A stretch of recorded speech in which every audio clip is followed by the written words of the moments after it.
I love this music and I love this time, and I'm so glad to have the opportunity to be here with you today. My name is Coach Powell. This is Coach Powell Training Development.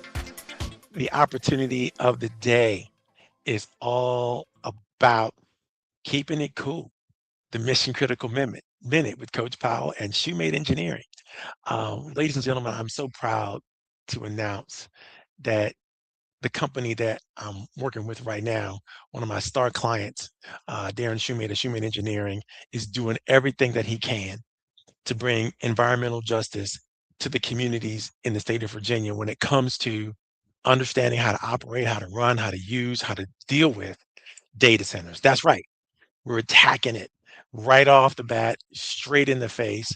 We are not anti data center people, but we are pro community people. And what does that mean? That means we're going to do everything we can to train and uplift and develop the community in such that they understand how to get what they need from these hyperscalers, how to get what they want through community business associations and improvement association and groups and organizing and creating efforts to change the rules, the laws under which some of these data center people operate so that we can create a better, fairer, more equitable strategy for the deployment of this technology. And I'm so proud to share that we've created a course, a full day course that anybody can take called Tech AI and Environmental Justice. And the whole goal is literally to certify community leaders who want to take up the fight, take up the struggle, and go at it to make sure that their communities benefit in the best possible ways they can from any type of AI data centers or technology that comes into their world. And I just delivered a wonderful presentation, just a short intro to the course uh, Wednesday evening. And it's Friday now, so it's Wednesday evening. Yes, I was out. That was down in Chesterfield County, Richmond, Virginia, the home of the brand new Commonwealth fusion system that's going to be put into that community uh, real soon. And they're going to break ground on that real soon, and it's going to be a wonderful opportunity to deliver power to the grid for Virginia. And if everything works well, obviously Virginia will be the prototype of how we're going to drive the power needs that we need to drive to deal with all of the technology that we have coming on board, and we don't have enough power supply to make it all happen. In any case, I'm Coach Powell. This is Coach Powell Training Development, keeping it cool with Mission Critical Minute, and we are happy to be here today, happy to present today, happy to share today. Um, a wonderful thing just occurred for me, and I'm going to take a few minutes before we get started with our regular program. And I want to share this with you all. I just came back from the celebration and homegoing service of my greatest mentor and one of my best business friends. This is Colonel Burl Hammond. Colonel Burl Hammond was not just a fraternity brother for me, but he was a person that shined a light on my business and on my life at a very young and impressionable age. And he basically introduced me to everybody and everything I needed to know to be successful in business here in the Northern Virginia business community. And I'm so thankful to have had the opportunity to participate in his homegoing services this afternoon. I left a little early because I wanted to come back and get ready for the show. But I just want to tell you that there are people who inspire you in life, and then there are people who lead you and teach you how to inspire others.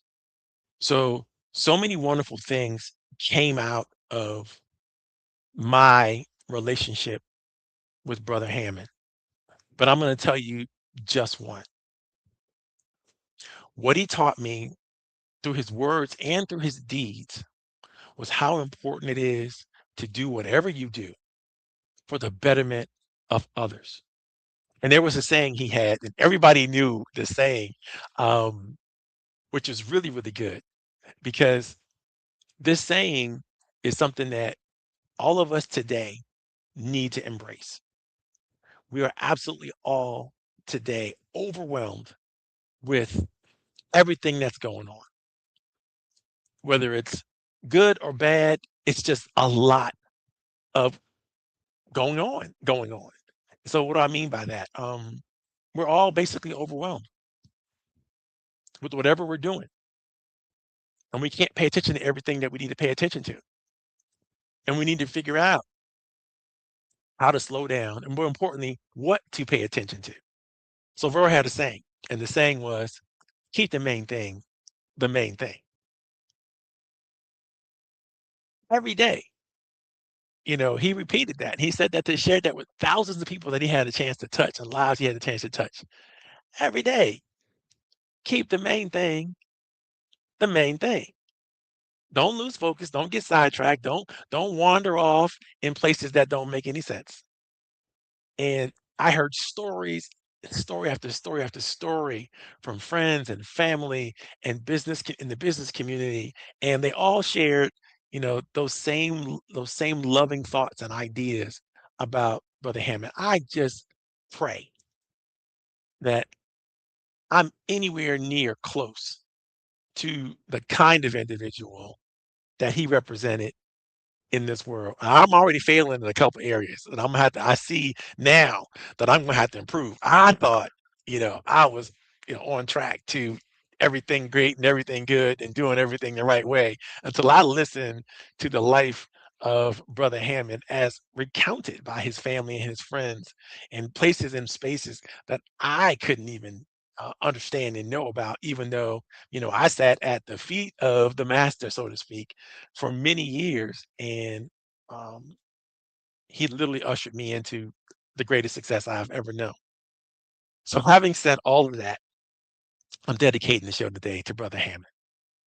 And the theme of today's show, and it wasn't this way before I woke up when I woke up this morning, but as a result of this afternoon and what I needed, what I witnessed and experienced, and I hope that you get the pleasure of participating and enjoying someone in your life who is so special that they deserve it. They deserve all the accolades, all the praise, all of the honors, quietly, but definitely, that belong to them and them alone. So here it is.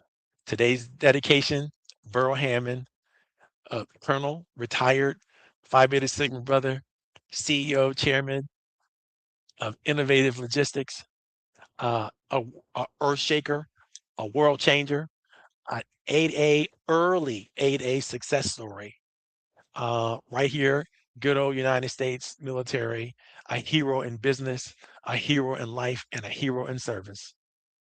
I can't do more than honor my brother this way. But I'm gonna tell you, I promise I will tell you the one thing that really came out of Burroughs' life for me. I wrote a piece years ago, and this piece was all about trying to help corporate America and the world we live in kind of understand what we should do, because I didn't want to be those one of those people. I was inspired because I attended too many funerals, and people are sad and upset, and they feeling, you can tell they're feeling guilty and frustrated. They had something on their chest that they wanted to share with the deceased, but they did not get a chance to share with the deceased while they lived for various and sundry reasons, usually because they let life get in the way and they got overwhelmed. Right, you hear you're sensing the theme. So I wrote this program called the Rap Approach. The Rap Approach is an acronym, and it's a systematic strategy for showing everyone around you, your employees, your bosses, your coworkers, the people you go to church with, people you in the scouts with, people that help you in community service, respect, affection, and praise. Now, this system, if you get it right, people are not going to feel upset or mad or in any way, shape, or form put upon with you making a contribution to them in their lives while they live, that show them how much you respect them, how much you honor and adore them for something that they have done or said or something that you witnessed and experienced around them. That is respect. And for you to care enough about them to be affectionate, not in a creepy way, right? But in a way that, again, honors and shows to them personally how important they are to you and how important their life is to you. And then that last piece, praise. How do you show them? How do you give them? How do you talk to them? How do you speak to them with and around other people? That goes right back to sharing and why you respect this person, why they're special to you, and do it in public. Do it in a way that others can now glean from you a reason for them to respect this person, a reason for them to care about this person. And if we all became good at the rap approach and the system involved with it, I guarantee you, you'll have a life that is well lived and you'll have people that appreciate you, people whose lives you've touched. I have to tell you, I'm proud of my brother. I'm proud of Burl Hammond. I'm proud of everything he's done, everything he's accomplished, and I remain dedicated to honoring his memory and keeping his as he moves on into the ancestral plane and hangs out with his family members and friends and people that he's touched and lives that he's got a chance to be touched by now in heaven. Well done, my brother. I'm sure the Lord is looking at you right now going, well done, my good and faithful servant. That's all we all can ask for, right? Okay, so let's talk about today's topic. And then you're going to see how today's topic dovetails into what I just shared with you earlier. When Schmidt Engineering created HDAC, they had no clue the revolution that they were creating. They were just engineers solving technical problem. How do you cool data centers better? They did not know when they created this that they would create an engineering system that will revolutionize the way new AI developed data systems and data storage systems are going to be done in the future. And they patented the technology. So they're the only place you're going to go to get this. But what I want to share with you today is what happens when you build something that is uniquely yours. When you build something in your business, in your strategy, what do you need to do to maximize its effects, to maximize its potential, to maximize its power? Now, these are 7 lessons that we're going to teach you today. And these 7 lessons have more to do with developing trust everywhere you need to develop trust in order to get it done. Let's talk about where you need to develop trust. If you got a brand new idea, a brand new concept, you need to develop trust with people who are going to finance that idea. So that means banks, that means private equity companies, that means friends and family sometimes. You have to learn how to develop that financial trust piece with people who have the means, the financial means that you're going to need to double down on that investment, on whatever it is that you've created, whatever idea concept. You're going to need to impress the financial people. You're going to need to have them trust you, right? That's the one thing. Thing two, every stakeholder, everybody who has a stake in what you're doing. And that's 360 degrees around your life and your business, your family, your employees, your bosses, your colleagues, everybody who has a stakehold in what you are doing and everybody that you touch has a stakehold in what you're doing, you're going to have to develop the trust with those people. So you got your investors, you got your stakeholders, you also got your referral sources.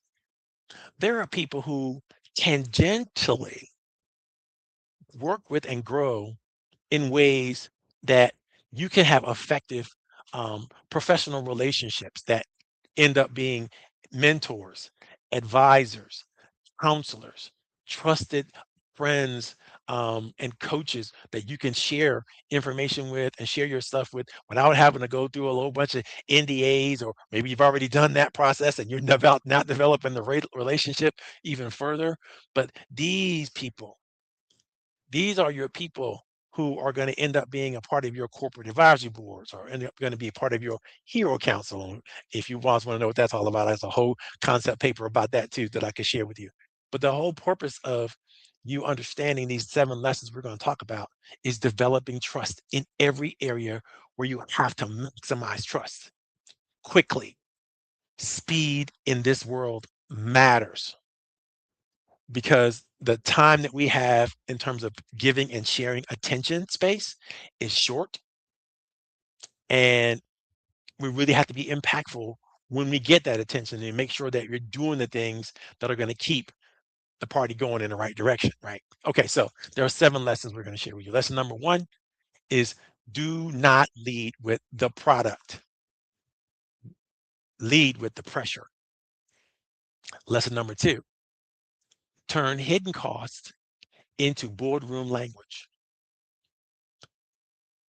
Lesson number 3, do not fight the policy momentum, ride it. Lesson number 4, make community trust a competitive advantage. Lesson number 5, the best innovation removes friction. Lesson number 6, use place to prove the story. Lesson number 7, make the future feel inevitable. Again, I'll repeat the lessons, and then we're going to go into deep dive on these, and you're going to whip out your pencils and get ready, right? 1, do not lead with product, lead with purpose. 2, turn hidden costs into boardroom language. 3, do not fight policy momentum, ride it. 4, make community trust a competitive advantage. 5, the best innovation removes friction. 6, use place to prove the story. And 7, make the future feel inevitable. So let's get into it. What do we mean when we say these 7 lessons will help build trust? And this whole process reminds me of an African proverb which says, if you want to go fast, go alone. If you want to go far, go together. There's a momentum of the old models of doing things that is absolutely broken. And we'll explain why that is. Every generation of leaders faces this kind of moment when yesterday's playbook stops working. And for the AI era, that moment is happening right now. Not in theory, not 5 years from now, but right now, in data centers, in boardrooms, in permitting offices, in utility meetings, and communities across America.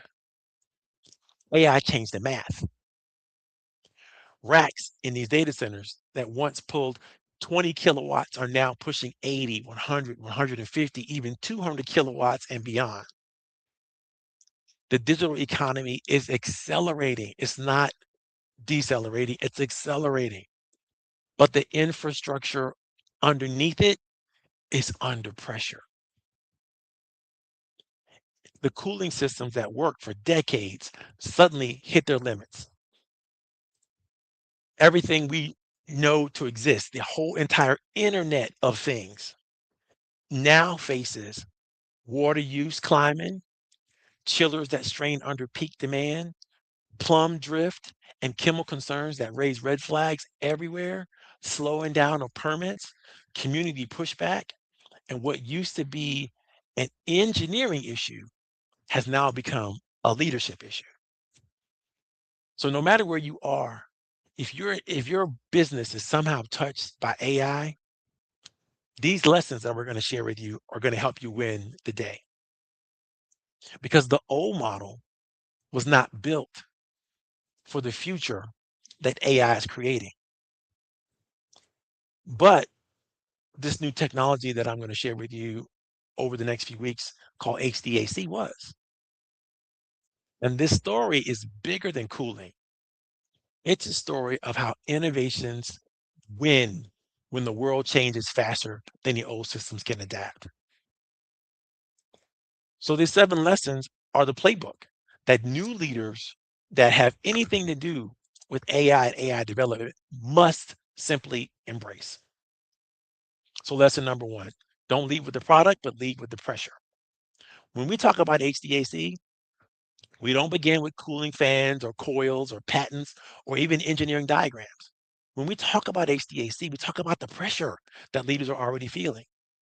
Leaders are already feeling pressure that the water bills, not just in the data centers, but in the public, can run into the millions, right? Energy spikes that punish operators at the worst possible times.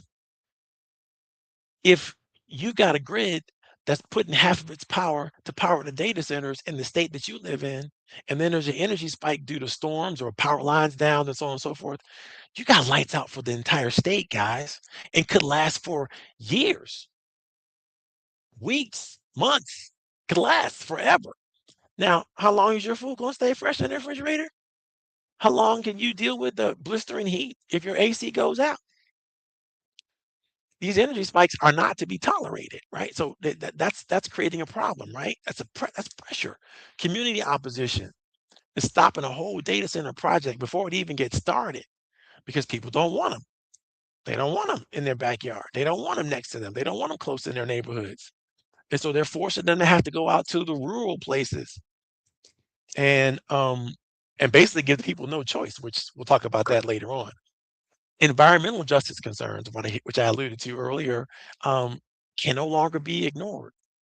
We can't keep polluting the water. We can't keep polluting the air. We can't keep, asking people to tolerate electric bills and plumbing bills that are through the roof.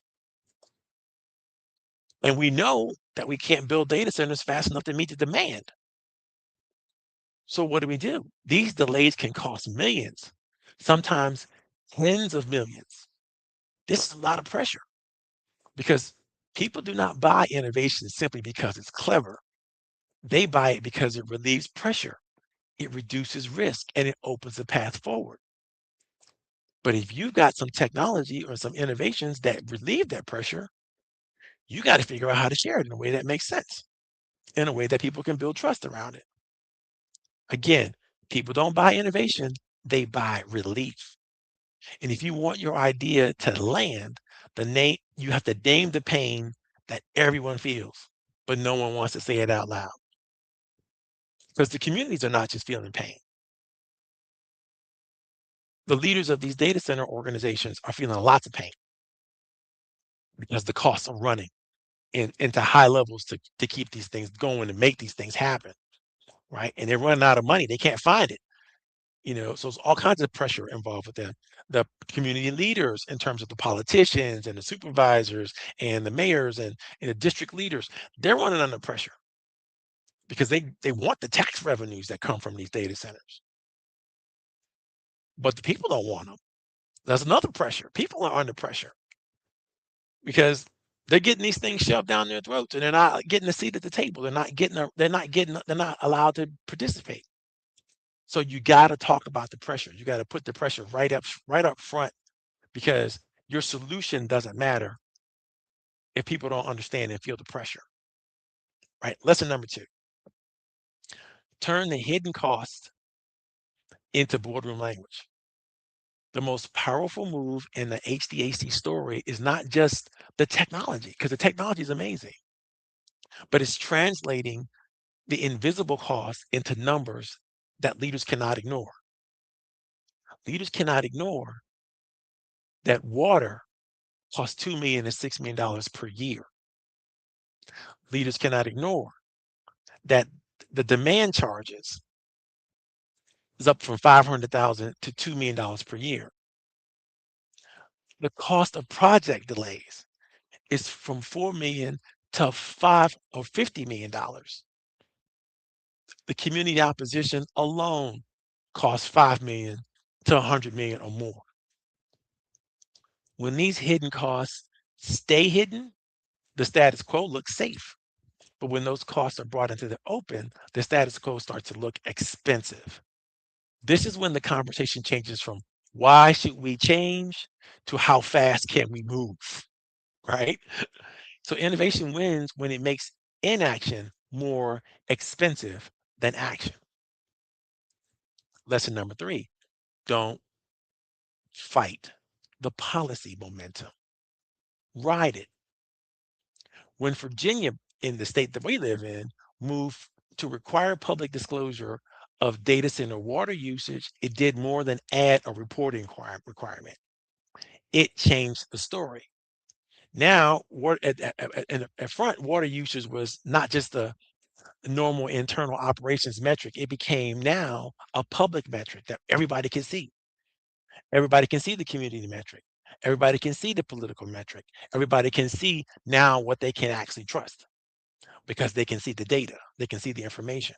This is the kind of water usage. This is the kind of water we're not using. And this is what we're polluting. And this is what we're not polluting. When the water becomes visible, technologies that dramatically reduce water usage move from optional to obvious. With HDAC, you're using 97% less water, sometimes 100%, sometimes zero, depending on the situation. You see, great innovators, they don't want to wait for the market to catch up. They align with where the market is already being pulled, and the market is already being pulled in this direction. Lesson four, make community trust a competitive advantage. Everywhere you go, this is critical. Environmental justice is no longer a side conversation. It's not a checkbox. It's not a late stage community meeting. None of these more town halls after the fact. It is now a central and major part of the infrastructure that gets built in because it has to be. Communities are asking better questions.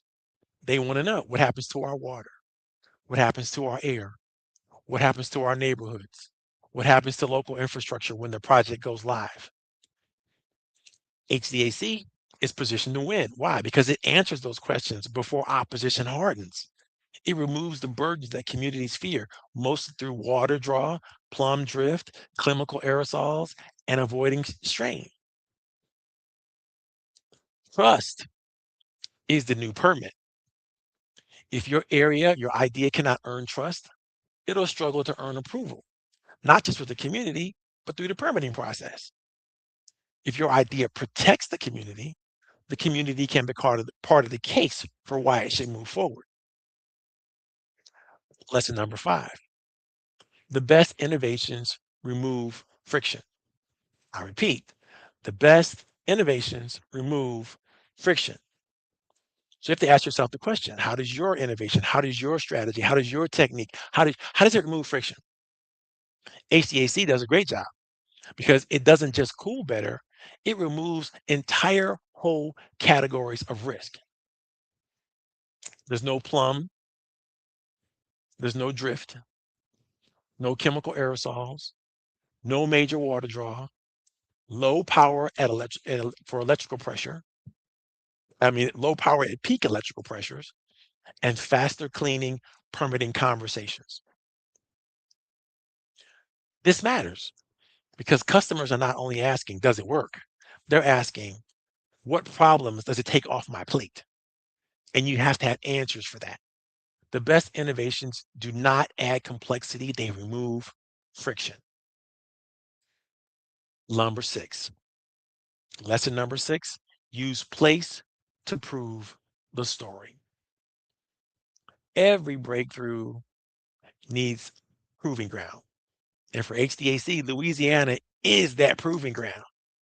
High humidity, high wet bulb temperatures, strong environmental justice awareness, real community scrutiny, real infrastructure pressure. This is not a weakness. That is the point. If a solution can perform in Louisiana's toughest conditions, it doesn't just make a technical claim, it earns credibility. But place makes innovation inevitable and believable.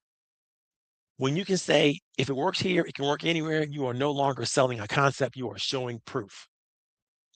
This is why it's important.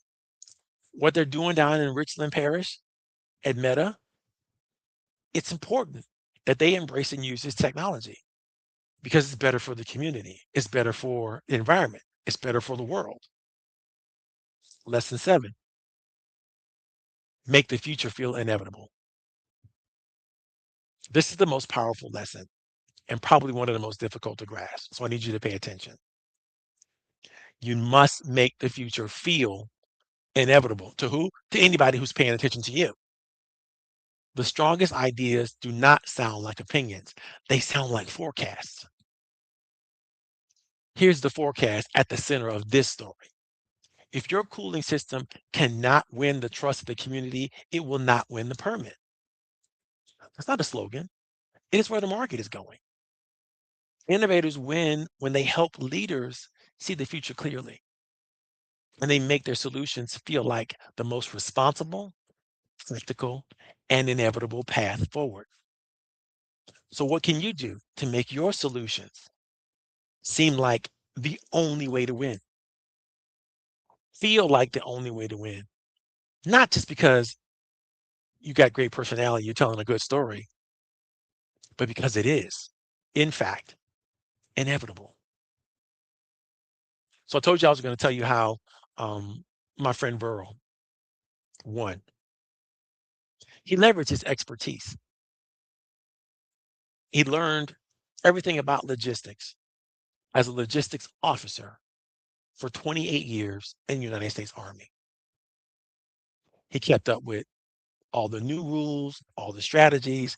He was a part of the historical unit that started to test a system called RAC FARD. I think I'm pronouncing that correctly.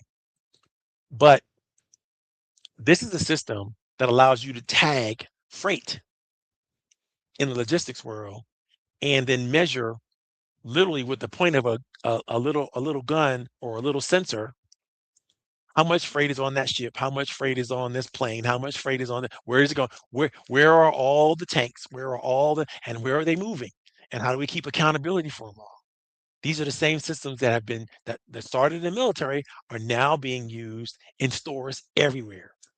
This is how you can scan your groceries. This is how you could, tag your garments and so on and so on. They can figure out if this garment has been sold or not, if it's on the rack or if it's moving around the store. They have sensors for all these things now. That the Rack FRD started that, and Burrow was a part of that in the early adoption in the United States Army. So he understood how all that stuff worked. So he understood things about logistics that the commercial world is still just now catching up to. So he took all that knowledge, that expertise, and that talent, and he started innovative logistics. And he started coming up with solutions that the Army could use to do logistics better. And then he had the commercial power to pull it off. And he got the financial backing to pull it off. So much so that today, right now, in airports all over the world, the tools, the machinery, the technology used for TSA all came from Innovative Logistics. They won the largest TSA contract ever awarded in the world.